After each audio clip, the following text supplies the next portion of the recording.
Salam sejahtera Malaysia, denyut nadi suara rakyat bergema di channel ini. Terima kasih kerana terus bersama-sama di dalam channel ini untuk mendapatkan berita terbaru setiap hari. Bagi anda yang pertama kali berada dalam channel ini, sila pastikan untuk anda menekan butang subscribe, like dan share.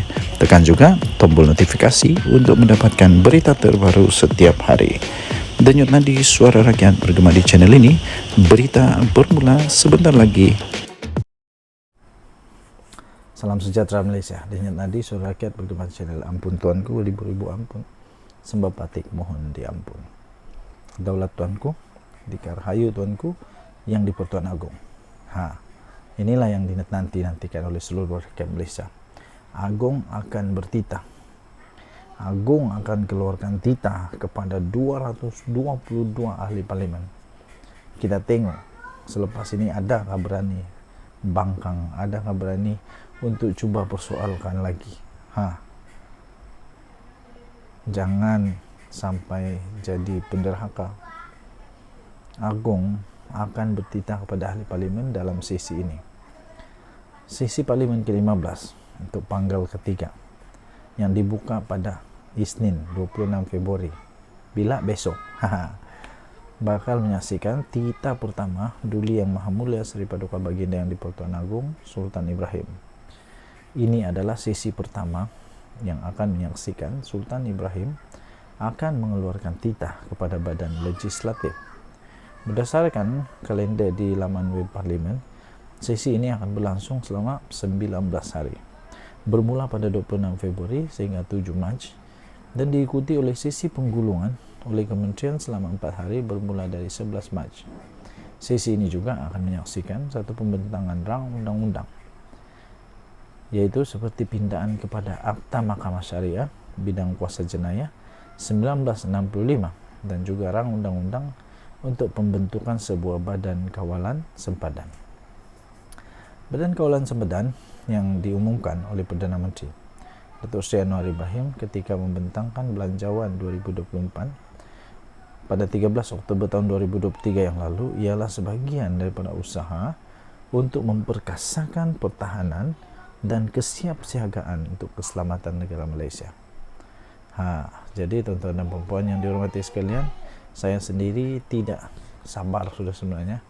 Saya excited sebenarnya untuk menunggu titah daripada Agong ini yang akan berlaku besok.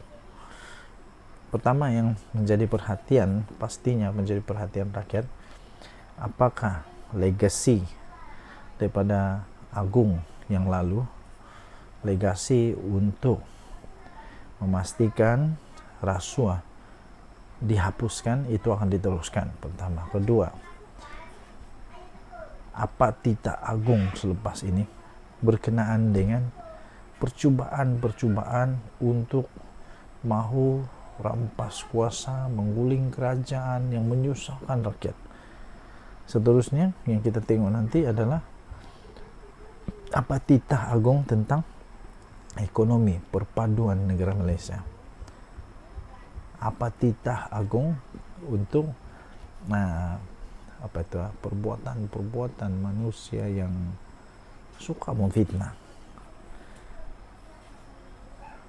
Dan paling penting pastinya kita menantikan nasihat-nasihat titah daripada Agong sendiri kepada 222 ahli parlimen.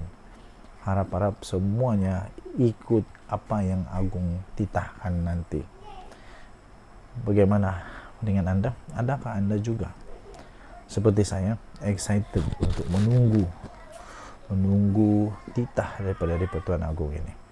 Kita harap, kita berdoa semoga di Pertuan Agong akan diberikan kesihatan, kebijaksanaan daripada Tuhan untuk menjadi ketua negara Malaysia yang hebat. Ampun tuanku, ribu-ribu ampun. Sembah patik mohon diampun. Daulat tuanku. Tuan-tuan dan puan-puan, ada satu nota yang bocor, ada satu nota yang berklasifikasi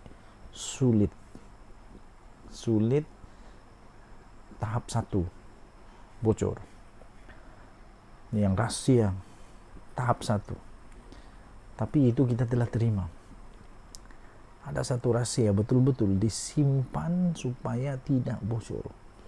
Rahasia ini sebenarnya disimpan supaya tidak bocor, dan rahasia ini sebenarnya kelas 1. Tidak boleh diketahui oleh orang. Tapi akhirnya kita dapat tahu perkara ini. Kenapa? Dan akhirnya karena rahasia yang besar itu bocor, akhirnya kementerian dalam kerajaan sendiri, kementerian luar sendiri telah membuat laporan polis. Persoalannya siapa yang bocorkan? Siapa yang bocorkan sehingga ramai orang tahu? Satu nota diplomatik ini penting. Kalau bocor bahaya, sebab ini antara strategi. Nota diplomatik sulit tersebar. Kementerian luar telah pun membuat laporan polis pada muka. Saya setuju, Kementerian Luar patut untuk buat laporan polis. Orang yang berkenaan ini patut ditangkap.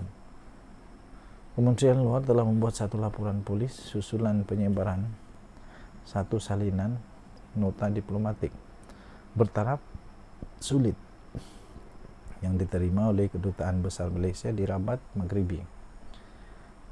Kementerian itu berkata, laporan terbabit bertujuan membolehkan polis menjalankan siasatan lanjut.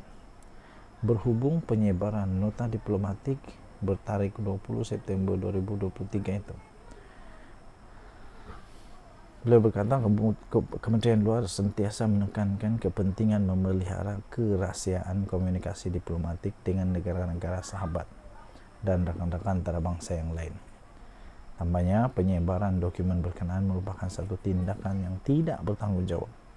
Hasil siasatan dalaman oleh kementerian ini mendapati penyebaran itu bukan berpunca daripada pihak dalaman, katanya dalam satu kenyataan hari ini. Jadi daripada pihak mana nanti ya kita akan tunggu, daripada polis lah. Persoalannya apa sebenarnya dalam nota itu? Apa sebenarnya yang tertulis dalam nota itu? Itu saya pikir yang menjadi misteri sekarang yang perlu untuk dijawab. Menurut kenyataan itu lagi, Kementerian Luar sudah memberi penjelasan berhubung perkara terbabit kepada negara sahabat berkenaan dan menyatakan kekesalan atas perkembangan itu. Katanya, Kementerian Luar juga memandang serius dan amat kesal dengan tindakan penyebaran nota diplomatik terbabit. Katanya, satu laporan polis sudah dibuat bagi membolehkan siasatan dimulakan. Kementerian ini akan memberi kerjasama penuh kepada pihak berkuasa dalam proses ini, katanya. Jadi selepas itu Kementerian Luar juga menggesa supaya tindakan penyebaran dokumen berkenaan dihentikan dengan mengambil kira implikasi yang negatif kepada keyakinan serta kepercayaan komunikasi antarabangsa terhadap image dan integriti Malaysia. Saya pun tidak tahu apa tujuan orang bocorkan ini. Dia tidak tahu bahawa itu ada implikasi besar. Negara-negara luar Malaysia mulai pikir apa selepas ni kepada Malaysia. Itulah kenapa tidak fikir dulu. Terdahulu satu salinan nota diplomatik tersebar dalam media sosial yang dipercayai berkaitan isu seorang lelaki mendakwa sebagai warga Maghribi dan berada dalam jalur keturunan Nabi Muhammad. Itu yang sekarang sedang hangat di pasaran. Denyut nadi suara rakyat, bagaimana channel ini? Bye.